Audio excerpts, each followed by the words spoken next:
Swiggin Steve's bargain beer reviews, and today we have this little number. This is Banks Bitter, and I'm sure most people that have perused the shelves of the shop floor will have seen this lurking around. And normally it's pretty cheap anyway, it's about £1 a bottle. But I went into, I think I went into Home Bargains or it's B&M, I found this, and it was 89p at B&M. So I thought I've got to grab that for 89p. So yeah, it's a 500 litre bottle, so it's just under a pint. Okay, so we're just getting under a pint there.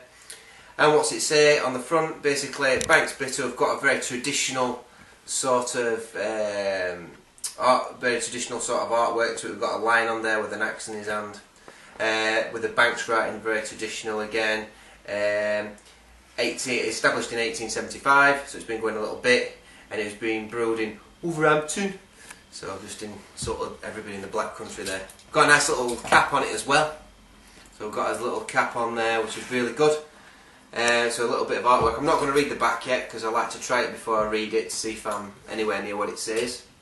So there we go. Always a little bit, you know, raises an eyebrow, doesn't it, when you see a beer for 89p. You always got to go, but you've just got to try it. You never know what you're going to get. And it smells really nice on the head. It's very traditional smelling. I don't know if there is such a word like traditional smelling. It's got that sort of very sort of nice sort of bready, biscuity sort of smell to it. Slightly sweet, very inviting. It smells like a bitter, so it smells like what it says it is. I've not mentioned yet that it's 3.8%, so perfect session beer. Nice colour. Okay, so like a caramelly colour to it almost. The carbonation's pretty nice on it too. Quite medium. Smells nice. It does smell nice. It smells inviting. There's not a lot on it. It's almost. I remember I've reviewed a few beers. A bit like the Wainwright's beer and what was the other one that was quite similar? Had a similar smell to it. Yeah, there's definitely toffee in there. It's definitely got a caramelly toffee smell going off. And it's good. It's good. Other beers by Banks, they do the Banks Mild, and that's probably all I know. They do it, and it's in pretty much the same bottle but with a slightly darker label. And I've not tried the mild before. I have tried this at some point. So here we go. Dive in. Cheers.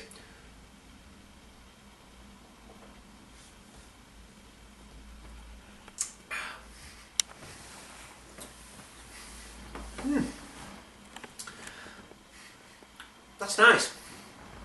Got a nice, it's pleasant. That's a really pleasant beer. This is a kind of beer that is a great starting beer.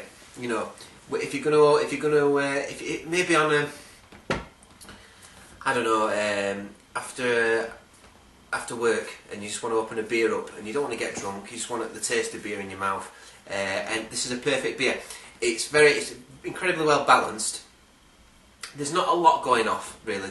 There's a bitter in it. I think there's I'm guessing there's Fuggles and probably Golden's hops, so it's your traditional recipe of hops in this, to create that sort of really sort of traditional bitter smell and taste to it. And it is lovely. It goes down really nice. And you are getting toffee. You're getting slight caramelly taste on it. It's not going to blow you away. You're not going to drink this beer and have a taste explosion, something that you've never had before. That's not what this beer delivers. But at 89p a bottle, I think that's spot on. I really do. I'm impressed with that. It's quite a nice lingering bitterness actually that does grab your tongue the more you drink it, and it's got a slightly sweet taste to it as well.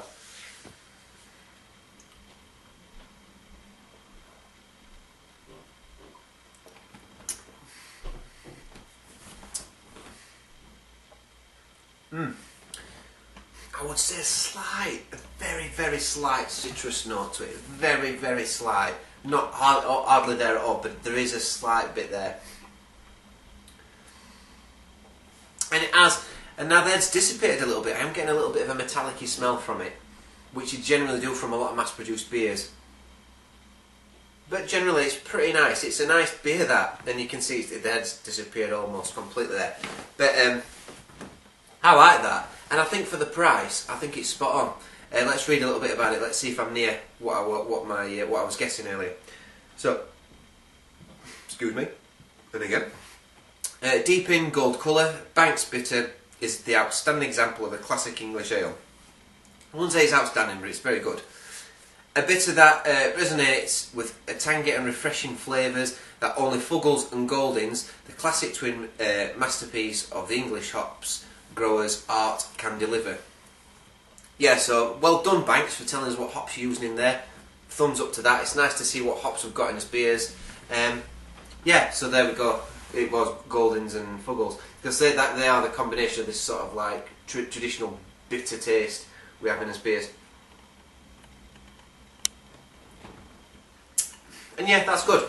I mean, if you were to go out and if you were to have a BrewDog, for instance, and if you were to have one of their BrewDog Punk IPA and drink that afterwards, you wouldn't be able to taste that much at all. You wouldn't touch the sides because it's such a strong, powerful flavour, the IPA.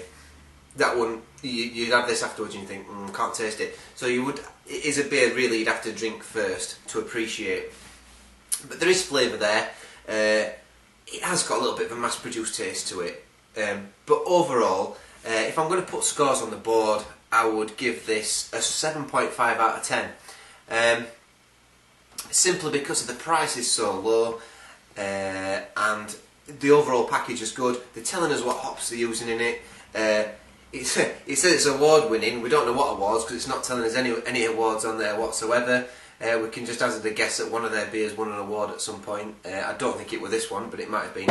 We've got the artwork on the bottle cap as well. There's obviously a little bit of pride taken in it. Nice looking bottle. So yeah, good 7.5 out of 10. Cheers. See you next time.